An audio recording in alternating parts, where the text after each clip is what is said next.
So, Julia and Paul, the jury has reached its verdict and they've decided that Ian Tomlinson was unlawfully killed. Can you tell me what your reaction is to that decision?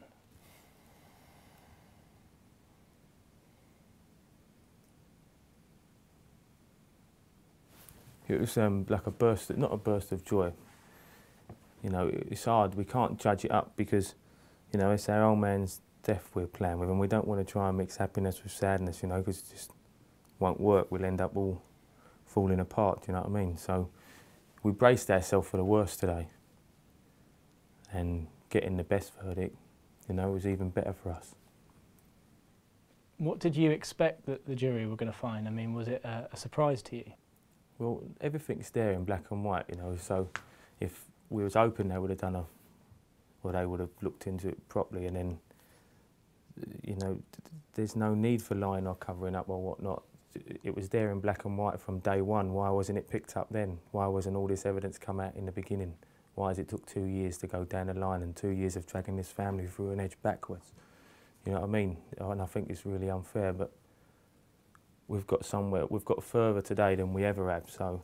And you say it's 2 years, Julia, that's been a time that you've been waiting a long time for an answer about what led to Ian's death, you know, an answer in law, if you like. What was your reaction to the verdict? I didn't expect unlawful killing, never. So he was...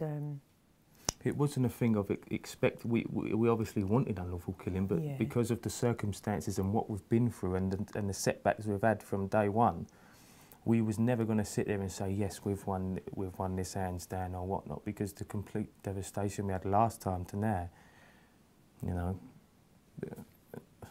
And can I ask what those 2 years have been like for you? Yeah, we all stuck together though. We all stuck together as a family. We had our ups and downs, but we all did stick together. It was a long 2 years, And I'm glad we got this result, an unlawful killing.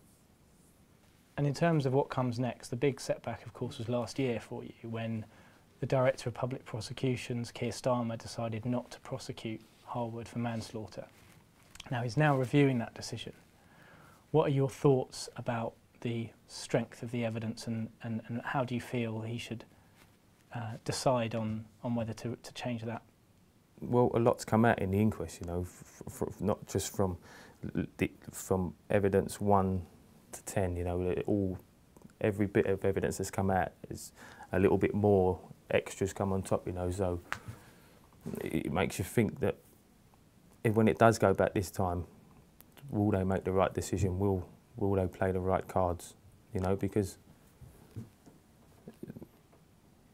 it's been proven in an inquest. We just have to go on now and prove it in a criminal court.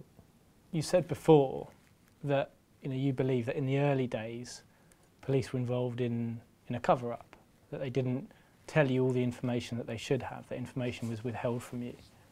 I mean, how much do you continue to believe that that was the case now? Well, the truth's come out, you know, in the end, and it's made them look like the silly ones, not us. We ain't here the ones having to prove, well, it feels like we're here having to prove to the public and God knows whoever else ever, that we have to, it's like we had to done our own investigation in the beginnings of the first 2 years, you know, and we hope that they do it properly this time. At the inquest, you came face to face with Simon Harwood for the first time. What was your feeling about the answers that he gave? It was all in the video. You know, he kept contradicting himself. He claimed he never pushed the old man to the floor. Yeah. Said he had his back. He said he was facing him, weren't he, when he had his back to him. Confrontational. He was a threat. Showed in the video. Don't know what video he was watching. Well, we only can take one day at a time. We can't look to the future. We just take one day at a time. You've been with us through like most of the 2 years, and you've seen the setbacks we've had, the disappointment, the heartache, and you know, if we just take this in our stride, don't jump the gun too much, you know, maybe we'll get to the end of this and the right result. And for you, that's not just unlawful killing in an inquest. From the beginning, we've believed and thought that Harwood would be faced with manslaughter, and that feeling still ain't changed.